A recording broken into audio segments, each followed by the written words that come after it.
ಜೈ ರಾಮಕೃಷ್ಣ. ನಮಸ್ತೆ. ಯುಗಾವತಾರ ಶ್ರೀರಾಮಕೃಷ್ಣ ಗ್ರಂಥಾಧ್ಯಯನಕ್ಕೆ ತಮ್ಮೆಲ್ಲರಿಗೂ ಸ್ವಾಗತ. 1843 ಶರದೃತು, ಅಕ್ಟೋಬರ್ ತಿಂಗಳು. ಬಂಗಾಳದಲ್ಲಿ ಎಲ್ಲೆಲ್ಲೂ ಉತ್ಸಾಹದ ದಿನಗಳು.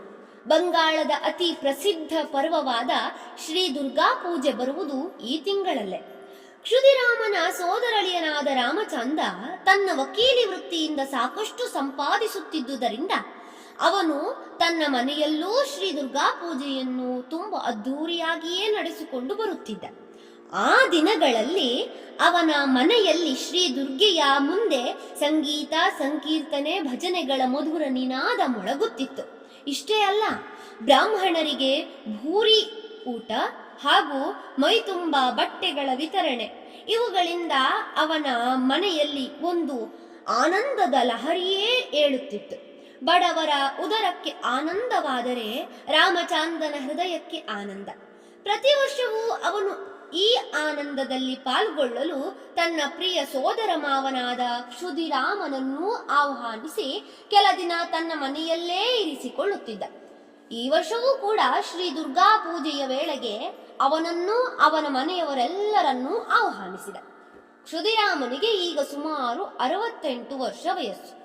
ಮನುಷ್ಯನಿಗೆ ವಯಸ್ಸಾಗುತ್ತಾ ಆಗುತ್ತಾ ಯೌವನ ಬರುವುದುಂಟೆ. ಅಲ್ಲದೆ ಕ್ಷುದಿರಾಮನಂತೂ ಈಗ ಕೆಲವು ವರ್ಷಗಳಿಂದ ಆಮಶಂಕೆಯಿಂದಾಗಿ ಬಹಳ ಯಾತನೆ ಅನುಭವಿಸುತ್ತಿದ್ದ. ಈ ಕಾಯಿಲೆ ಬಂಗಾಳದ ಮಹಾಮಾರಿ. ಇದರ ರೋಗಾಣುಗಳು ಒಮ್ಮೆ ಹೊಟ್ಟೆಯೊಳಗೆ ಸೇರಿಕೊಂಡರೆ ಮತ್ತೆ ಅವು ನಾಶವಾಗುವುದು ಮನುಷ್ಯನೊಂದಿಗೆ. ಕ್ಷುದಿರಾಮನ ವೃದ್ಧ ಶರೀರವನ್ನು ಈ ಕಾಯಿಲೆ ಮತ್ತಷ್ಟು ಹಣ್ಣು ಮಾಡಿಬಿಟ್ಟಿತ್ತು. ಈ ಸಂದರ್ಭದಲ್ಲಿ ಪ್ರಿಯ ಸೋದರಳಿಯ ಶ್ರೀ ದುರ್ಗಾ ಪೂಜೆಗೆ ಆಹ್ವಾನಿಸುತ್ತಿದ್ದಾನೆ. ಕ್ಷುದಿರಾಮನಿಗೆ ಸೋದರಳಿಯನ ಮನೆಗೆ ಹೋಗುವುದೂ ಇಷ್ಟ, ಶ್ರೀ ದುರ್ಗಾ ಪೂಜೆಯೂ ಪ್ರಿಯ. ಆದರೆ ಶರೀರದ ಸ್ಥಿತಿ ಮಾತ್ರ ಹೀಗೆ. ಈ ನಡುವೆ ಅವನಿಗೆ ಮನೆಯನ್ನು ಬಿಟ್ಟು, ಅದರಲ್ಲೂ ಗದಾಧರನನ್ನು ಬಿಟ್ಟು ದೂರ ಹೋಗುವುದೆಂದರೆ ಸ್ವಲ್ಪವೂ ಇಷ್ಟವಿಲ್ಲ. ತನಗೇಕೆ ಹೀಗಾಗುತ್ತಿದೆ ಎಂಬುದು ಅವನಿಗೆ ಅರಿವಾಗುತ್ತಿಲ್ಲ. ಕೊನೆಗೆ ಆತ ಹೀಗೆ ಆಲೋಚಿಸಿದ, ಆಗಲಿ, ಈ ಸಲಕ್ಕೆ ಹೋಗಿಬಿಡುತ್ತೇನೆ. ಈ ಸಲ ಹೋಗದಿದ್ದರೆ ಮುಂದೆ ನಾನಲ್ಲಿಗೆ ಹೋಗುವೆನೋ ಇಲ್ಲವೋ ಹೇಳಬಲ್ಲವರಾರು. ನನ್ನ ಕಾಯಿಲೆ ಬೇರೆ ದಿನೇ ದಿನೇ ಉಲ್ಬಣಿಸುತ್ತಿದೆಯಲ್ಲ. ಮೊದಲಿಗೆ ಆತ ತನ್ನೊಂದಿಗೆ ಗದಾಧರನನ್ನೂ ಕರೆದೊಯ್ಯುವೆನೆಂದುಕೊಂಡ. ಆದರೆ ಹೋದ ಮೇಲೆ 4-6 ದಿನ ಅಲ್ಲಿ ಇರಬೇಕಾಗುತ್ತದೆ. ಚಂದ್ರಮಣಿ ಮಗನ ಅಗಲಿಕೆಯನ್ನು ಅಷ್ಟು ದಿನಗಳವರೆಗೆ ಸಹಿಸಿಕೊಂಡಾಳೆ. ಹೀಗೆ ಯೋಚಿಸಿ ಹಿರಿಯ ಮಗ ರಾಮಕುಮಾರನನ್ನು ಕರೆದೊಯ್ಯುವುದೆಂದು ನಿಶ್ಚಯಿಸಿದ. ಶ್ರೀ ದುರ್ಗಾ ಪೂಜೆಗೆ 1-2 ದಿನಗಳ ಮೊದಲೇ ಅವನು ಶ್ರೀ ರಘುವೀರನಿಗೆ ಪ್ರಣಾಮ ಸಲ್ಲಿಸಿ ಗದಾಧರನನ್ನು ವಾತ್ಸಲ್ಯದಿಂದ ತಬ್ಬಿಕೊಂಡು ಮುತ್ತನ್ನಿತ್ತು ಮನೆಯವರಿಂದ ಬೀಳ್ಕೊಂಡು ಸೇಲಂಪುರಕ್ಕೆ ಬಂದ. ತನ್ನ ಸೋದರ ಮಾವನೂ ಪ್ರೀತಿಯ ಭಾವನಾದ ರಾಮಕುಮಾರನೂ ಆಗಮಿಸಿದ್ದನ್ನು ಕಂಡ ರಾಮಚಂದ್ರ ಆನಂದದಿಂದ ಹಿಗ್ಗಿದ. ಮನೆ ಮಂದಿಯ ಸಂತಸಕ್ಕೂ ಪಾರವಿಲ್ಲ. ಆದರೆ ಆ ವರ್ಷದ ದುರ್ಗಾ ಪೂಜೆಯ ದಿನಗಳಲ್ಲಿ ಪೂರ್ಣಾನಂದ ಪಡೆಯುವ ಭಾಗ್ಯ ಅವರ ಆರಪಾಲಿಗೂ ಇರಲಿಲ್ಲ. ರಾಮಚಂದ್ರನ ಮನೆಗೆ ತಲುಪುತ್ತಲೇ ಕ್ಷುದಿರಾಮನ ಆಮಶಂಕೆ ಕೆರಳಿತು. ಕೂಡಲೇ ರಾಮಚಂದ್ರ ಚಿಕಿತ್ಸೆಗೆ ಏರ್ಪಾಡು ಮಾಡಿದ. ಆದರೆ ಎಷ್ಟೇ ಚಿಕಿತ್ಸೆ ಮಾಡಿದರೂ ಪರಿಸ್ಥಿತಿ ಸುಧಾರಿಸಲಿಲ್ಲ. ಉತ್ಸವದ ಷಷ್ಠಿ, ಸಪ್ತಮಿ, ಅಷ್ಟಮಿ ದಿನಗಳು ಅತ್ಯಂತ ಆನಂದದಾಯಕ ದಿನಗಳು. ಆದರೆ ಅಂದು ಯಾರಿಗೂ ಹಾಗೆನ್ನಿಸಲಿಲ್ಲ.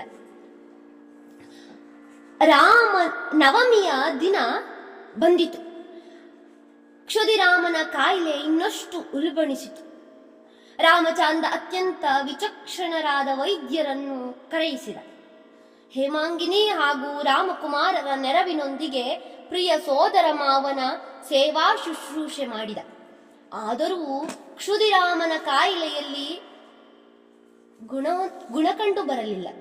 ನವಮಿಯ ದಿನ ಹೇಗೂ ಕಳೆಯಿತು.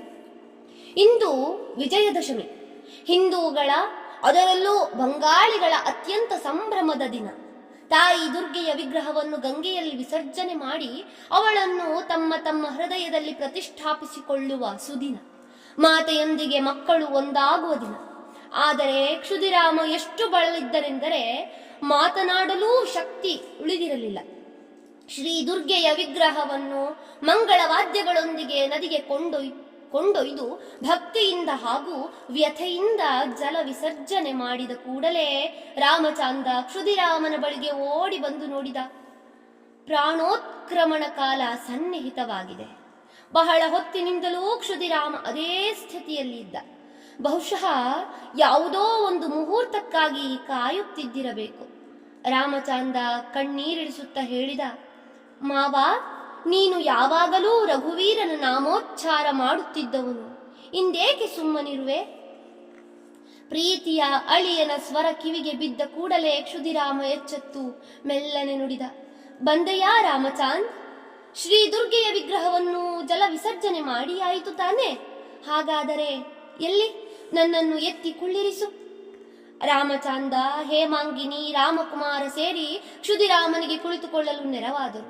ಕ್ಷುದಿರಾಮ ಗಂಭೀರವಾಗಿ 3 ಸಲ ಶ್ರೀ ರಘುವೀರನ ನಾಮವನ್ನು ಉಚ್ಚರಿಸಿದ. ಮರುಕ್ಷಣವೇ ಪ್ರಾಣ ಪಕ್ಷಿ ಹಾರಿ ಹೋಯಿತು.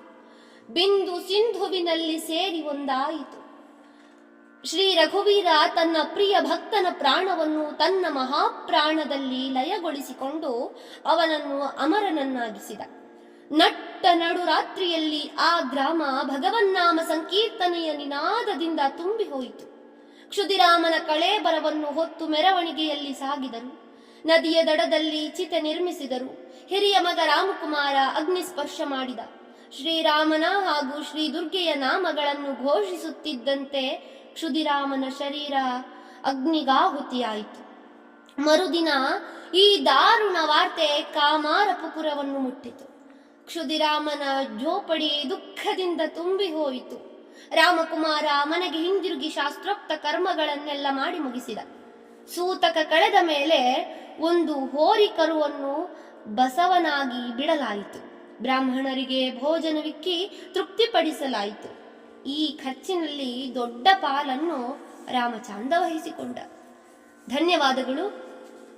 ಇಂದಿಗೆ ಅಧ್ಯಾಯ 9 ಸಂಪೂರ್ಣವಾಯಿತು. ಮುಂದಿನ ಸಂಚಿಕೆಯಲ್ಲಿ ಮುಂದಿನ ಅಧ್ಯಾಯವನ್ನ ಪ್ರಾರಂಭಿಸೋಣ. ಜೈ ಶ್ರೀಮಾತ.